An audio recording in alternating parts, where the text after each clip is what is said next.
January the 6th was the moment that political violence reached the heart of American democracy. We witnessed that ferocity ourselves as the Capitol was stormed.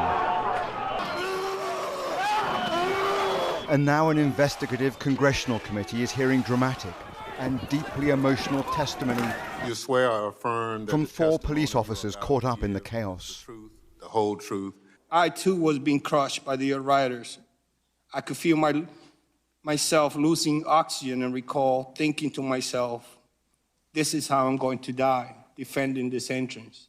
Among the 4 is Sergeant Gonell, a veteran of the battlefields of Iraq. In Iraq, we expected armed violence because we were in a war zone. But nothing in my experience in the Army or as a law enforcement officer prepared me for what we confronted on January 6th. In newly released video, some of the weapons deployed against the Capitol Hill defenders can be seen for the first time. You can even hear the buzz of a cattle prod being used against officers. The verbal abuse the officers suffered was almost as traumatic. Harry Dunn says he was repeatedly called the N-word after he told rioters he had voted for Joe Biden. That prompted a torrent of racial epithets. One woman in a pink MAGA shirt yelled, "You hear that, guys? This voted for Joe Biden." The Democrat-controlled committee is being boycotted by pro-Trump Republicans. But 2 lonely anti-Trump voices from the party are serving on it. Every American owes you our undying gratitude. One of them telling the officers they are the ultimate victors from a shameful day.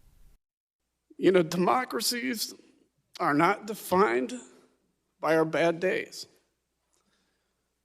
We're defined by how we come back from bad days. I got you, Mike. That's my hand when you're good. Officer Michael Fanone, who suffered a brain injury that day, said he was appalled that pro-Trump voices in Congress are denying, or at least minimizing, what happened on January the 6th.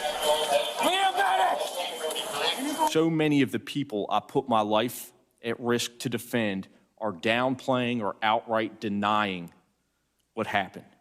The indifference shown to my colleagues is disgraceful. This committee is promising to get to the bottom of the political chaos unleashed on Congress.